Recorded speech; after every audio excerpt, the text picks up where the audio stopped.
O doutor Rodrigo Silva, ao falar sobre a grandeza de Deus, Celso Portiolli fica totalmente arrepiado ao ouvir sobre a magnitude do eterno Deus que reina sobre este céu. Presta bastante atenção, não sai do vídeo, fica até o final, tá bom? Que Deus ele te abençoe. Em primeiro lugar, porque o Deus que apresenta na Bíblia, ele é inominável, indescritível, inimaginável. E eu vou sair da Bíblia para entrar na filosofia. Então, para começar a dizer quem é Deus para mim, deixe-me dizer o que ele não é. O Santo Tomás de Aquino dizia que Deus é tão grandioso, que a teologia só fala do que ele não é, porque o que Deus é em essência ninguém sabe. Está lá na Suma Teológica de Santo Tomás de Aquino. Imagine que o universo ele tem um diâmetro. Eu esqueci quantos milhões de anos-luz que é o tamanho do universo. Mas o universo ele tem limites. É finito, ele então. É finito. Finito, ok. Finito. Uhum. Deus está acima do universo. Uau. Então não existe nenhum espaço que caiba a Deus. Deus não duela com sua vontade. Deus tem um tempo próprio dele, que não é necessariamente o tempo humano. No tempo de Deus. Ele não teve princípio nem terá fim. Deus não sabe, Deus não aprende nada. Deus sabe tudo. Deus não raciocina. Deus sabe. Raciocinar e chegar a uma conclusão. Deus em si mesmo se basta. Não existe nada na natureza que se compare a ele. Por isso que a Bíblia fala, vocês não vão fazer imagem de mim. Não vão fazer imagem, porque vocês não sabem como eu sou grande demais.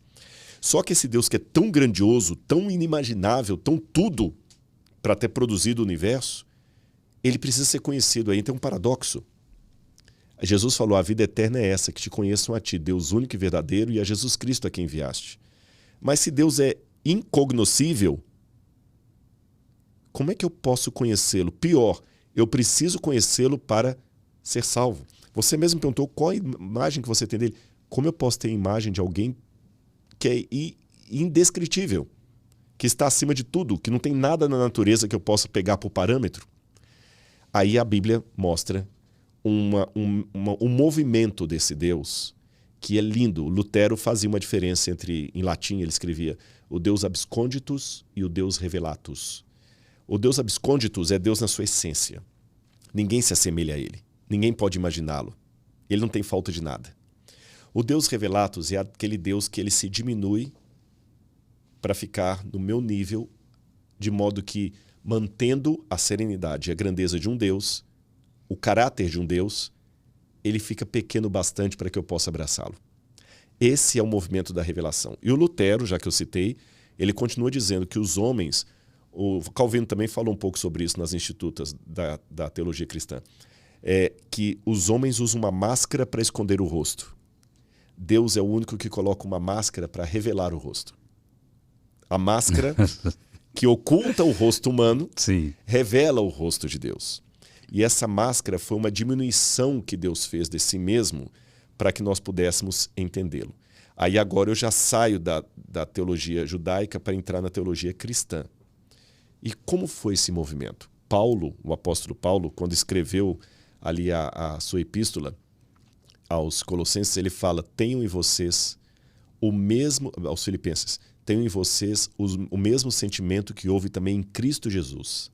Porque ele, existindo na forma de Deus, não ficou agarrado ao fato de ser Deus. Antes, a si mesmo se esvaziou, assumindo a forma de servo e vindo viver no nosso meio. Isso é fantástico. Essa palavra esvaziou em grego é kenosis. É como se você literalmente pega essa garrafa e você joga água aqui, olha. Não sei se a câmera está pegando, ó. Tá pegando. É isso aqui, ó. E diz que ele se esvaziou da sua divindade. Ficou oco. Foi a expressão que Paulo usou. E ele foi, e aí vem o complemento com o apóstolo João, esse verbo, ele se encarnou vivendo em nosso meio.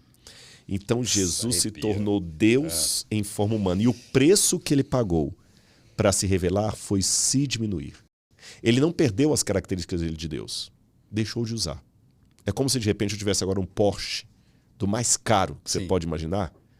E um belo dia você me vê andando a pé com a Laura na Sim. rua. Isso nunca vai acontecer, mas, mas só imagina, se de imaginar se trata. E você fala assim, ô Rodrigo, cadê o seu Porsche? Aquele carrão que você passava na rua. Todo mundo... Pois é, Celso, o negócio é o seguinte, a minha esposa adquiriu uma fobia de carro. Ela não pode andar em carro. Uhum. Então eu amo tanto a minha esposa que o único jeito que eu tenho de caminhar com ela, sem ela passar mal, sem ela ficar, é andando a pé. Mas e cadê aquele carrão seu? Não, tá lá, tá guardado na garagem, ele ainda é meu. Mas você tem que andar de carro. Falou, não, peraí. Se eu sou obrigado a andar de carro porque eu tenho carro, o carro é que é meu dono, não eu que sou dono dele. Se eu sou dono bastante para usá-lo ou não usá-lo. E sou dono bastante para, por amor à Laura, eu deixar o conforto de um automóvel Sim. e andar a pé no sol quente para andar do lado dela. Essa analogia que eu estou falando é o que Deus fez. Então, Jesus Se esvaziou-se. Não perdeu.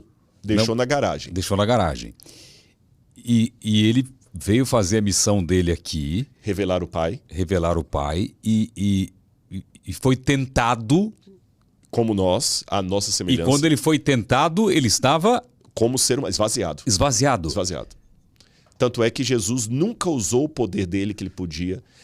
Uma vez, eu estou escrevendo um livro. Falando em livro, temos que mostrar seus mostrar, livros aqui. É. E esse outro eu vou mandar quando ficar pronto também, sobre Maria Madalena. Tá. E ali na correção, uma das editoras questionou uma coisa, falou, Rodrigo, mas é tão estranho falar que tem um conflito cósmico do bem e do mal. Não pode ter conflito entre Deus e Satanás. Eu falei, você tem razão. Num aspecto você tem razão, porque Deus é tão poderoso que se Deus lutasse com o diabo usando as forças de Deus, não teria luta. Teria massacre. Imagina o Mike Tyson. Eu e o Mike Tyson. Pronto. Eu vou piorar, você ainda é forte. Vou pegar assim, uma criancinha de 2 anos e o Mike Tyson. Não teria batalha. Vamos ver a luta hoje. Mike Tyson versus um menino de 2 anos. Não tem. Vai ter um massacre. Sim. A menos que o Mike Tyson se torne um menino de 2 anos. Porque Deus não luta com o diabo usando a força dele. Ele usa o caráter dele. Porque se ele usasse a força, não teria conflito. É isso que eu quero dizer. Muita gente vai se chocar eu falando, não, mas eu sempre pensava que é o poder de Deus que vence o diabo. Sim, é o poder de Deus. Mas já parou para pensar que se Deus usasse o poder dele, a luta nem começaria? Se Deus usasse o poder dele contra o diabo, a luta nem começaria. Não, e outra coisa, se usasse o poder, como que a gente enfrentaria o dito cujo? O dito cujo. Exatamente. Então o que Deus faz? Deus vence ao diabo, em primeiro lugar, com o seu caráter. Só lembrando que o link da entrevista com o Dr. Rodrigo Silva no podcast do Celso Portiolli está aqui na descrição, tá bom?